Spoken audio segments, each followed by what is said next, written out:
Hey guys, welcome to this week's podcast episode. And I've got a fantastic guest for you today, Shana Meyerson.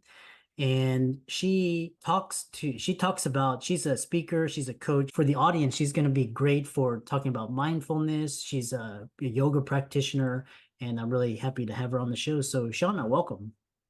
Start off by talk about your background, your story, and we'll dive right into it. Okay. My background is so I came to yoga on accident. Really, quite literally, I came to yoga on accident. I was a consummate athlete and I had an accident. I'm not like that kind of accident. I was walking around my apartment and I broke my toe. It wasn't like a super dramatic accident, but it was dramatic enough that I couldn't do the athletic things that I was used to doing. So I was coerced by the universe to try this stupid yoga thing. This was August of 2001, very shortly before 9/11, and a few weeks. And let's just say it was a message that was sent to me from the universe at just the right time. And though I came to it kicking and screaming, it spoke to me on such a visceral level that I honestly knew right away that this was something that I needed to be dedicating myself to. And I'm very highly educated. I'm an Ivy League grad. I was getting my MBA at UCLA at the time. I had a successful career with some very large and powerful organizations. And I was like, I'm leaving it all. I want to teach yoga. I want to change the world in that little way. And here I am. That was 22 years, well, 22 and a half years ago. Yeah. Yeah, that's a really transformative story. And usually the guests in the audience, they have something and it triggers and inspires. So talk about what is it about the practice that helps you to improve and that helps you to help clients? Sure. Let me just say, first of all, that the reason why I did leave my career and in a way, my education, it's not really my education, it's my formal education, but honestly, like the path of yoga is an education of itself because it's a life education that never ends. But like the real kernel that made me shift it all was I walked into yoga weeks before my 30th birthday. I wasn't like a very young person. And it was the first time in my entire life that anybody ever told me it was okay to fall. Literally, the first time. And as a lifelong perfectionist, that was such a profound revelation. That was like the driving force that told me more people need to know the secret that we can fall up instead of falling down. And so my teaching, so I have sort of two very like polar aspects to my teaching. On one end, I have Mini Yogis Yoga for Kids, which is my children's program, which I started in March of 2002, way before yoga for kids was a thing, like decades before it was a thing. Now it's ubiquitous. Like you can't find a kid that doesn't practice yoga. But in 2002, believe me, what is now ubiquitous back then was ridiculous. So that's like dealing with children, right? As young as 2.5 years old. On the other end of the spectrum, I have my yoga athletica practice, which is the most challenging yoga practice you could possibly imagine. Lots of handstands, arm balances, contortions, like the stuff of legends, right? And, but honestly, like the lesson is the same. It doesn't matter where my students are on the continuum. And I work with everybody. I work with kids who are doing the crazy handstands. I work with adults who want to lie on the floor all day and really don't want to do the intense stuff. Like I work with it all. But the kernel is the same. And the kernel is learning to accept yourself, learning to accept your process, but never getting complacent with it.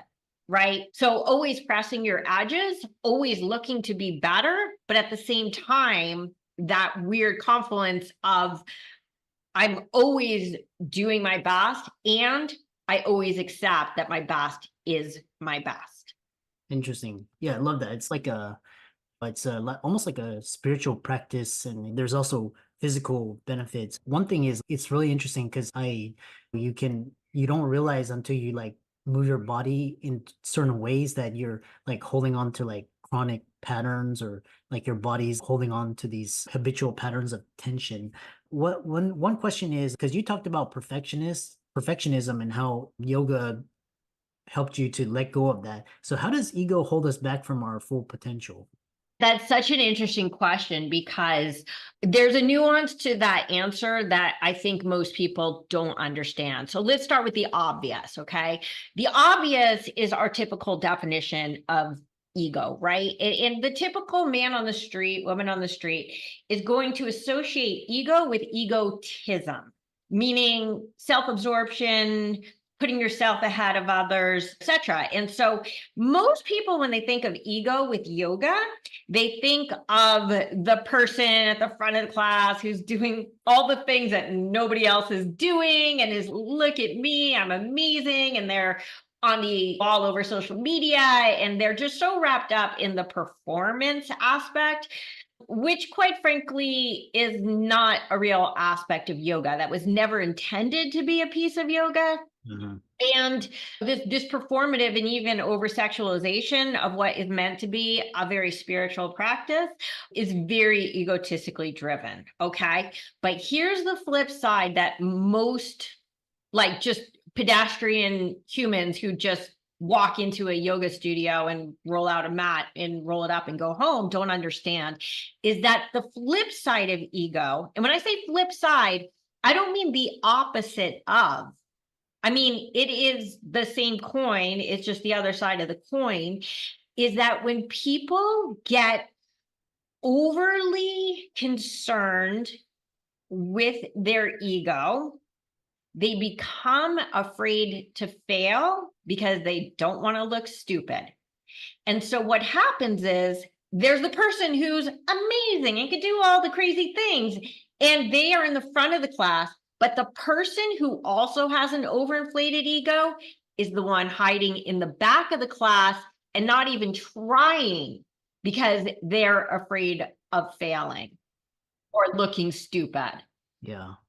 It's interesting. It's just like when you put one thing that the whole experience, I encourage people to, because it's just, but the whole experience is like you're hot and sweaty and just so many people. And it's like, you just actually, you have to drop your ego, you have to drop your, and just go. And then it's just, then you have people that are fitter, skinnier, prettier, stronger, all this, and you just have to let it go. And just, and you talk about not being afraid to fall, and just it's really interesting. The other question I have for you is, a lot of people, they're stuck in their jobs, or 9 to 5s, or corporate jobs. They've got these Or nice pedigrees and they actually want to do something like you, like be a yoga teacher or a coach. Or so how do you leave your job and follow your dream? What do you tell clients? yeah. And that's a very interesting question because some people really resonate with my response and some people get really pissed about it. So here's my response. Not everybody is meant to do in life that which they love. Mhm. Okay. So there are hobbies and there are callings. Mhm. And so I think that a lot of hobbyists, and I could say yoga, it doesn't matter. It could be pottery, it could be stamp collecting. It doesn't matter what it is. They love the doing, right? Don't necessarily have the skills or even the passion for making it a profession. Okay. So in yoga, we'll say teaching, but if it's stamp collecting, like trading, like I'm not a stamp collector, but I do collect, like I like tchotchkes, like little things. And the thought of getting that one stamp that's worth $1 million or whatever and selling it, that's not in every stamp collector's wheelhouse. Some people just want it enshrined or in a safe or whatever. So that's like that example. So in yoga, I think that particularly now, I'm going to be honest, since the pandemic, the yoga industry has taken a hard pivot towards free content. What does that mean for a yoga instructor? You better love this or you're in real trouble because it's not necessarily the huge money making machine that it became, let's say, in the decade leading up to the pandemic, about the 2010, 2012 to maybe 2020 when everything crashed. In order to take the leap, here's what's interesting. So I used to work in Hollywood in the film industry. I worked at ICM, which is at the time was the number 2 agency in the world. Now the agency system has gotten a little bit weird, but it's still like top 3 agencies, if not still probably number 2. And why was I there? I was there because I wanted to be a screenwriter. Okay, now let me connect the dots. In LA, there's this big backdoor policy of, like, the old joke is that every waitress in LA is really an actress trying to wait on the right producer. Of course, now that has shifted, honestly, into yoga instructor, but that's just a weird irony of confluence in this conversation.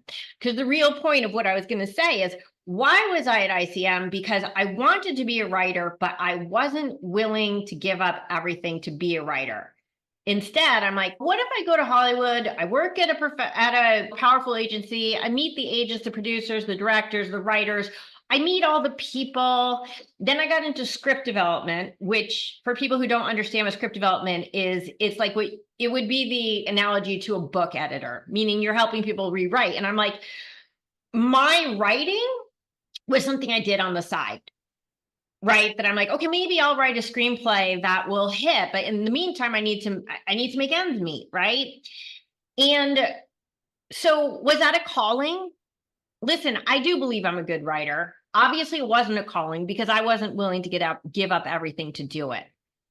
When yoga came into my life, the most simply put way is that I could explain it is, at the time, the average yoga instructor was earning something around $17,000 a year. Now, keep in mind, I had just come out of Microsoft. I know I'm leaving out some time in between Hollywood and my tech career or whatever, but I'm like, I may shift literally into poverty wages by making this shift.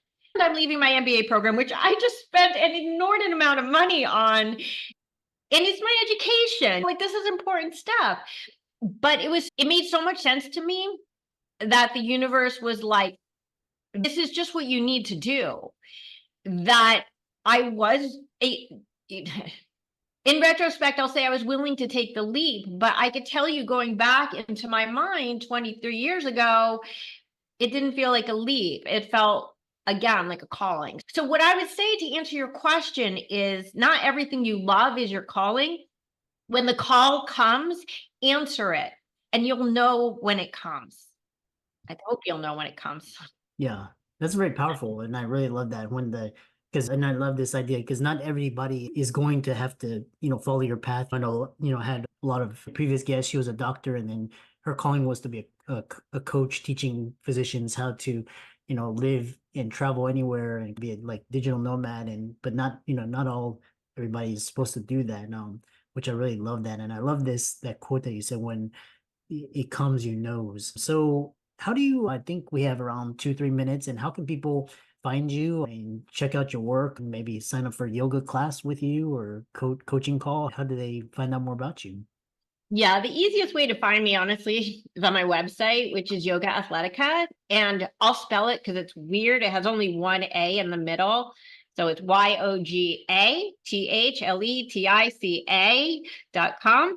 All of my social media links, including my mini yogis program, everything is linked there. My handstand breakthrough program is there. And I do teach privately, both live in LA and on Zoom. Yeah, really interesting. And I know during the pandemic, there was a lot of basically YouTube. You could go to YouTube and a lot of yoga instructors doing that. So kudos to you. And I really enjoyed this conversation. And for the Thank you. audience, be sure to check out all of Shauna's resources. And thanks so much for an enlightening episode. Thank you so much. I really appreciate your inviting me.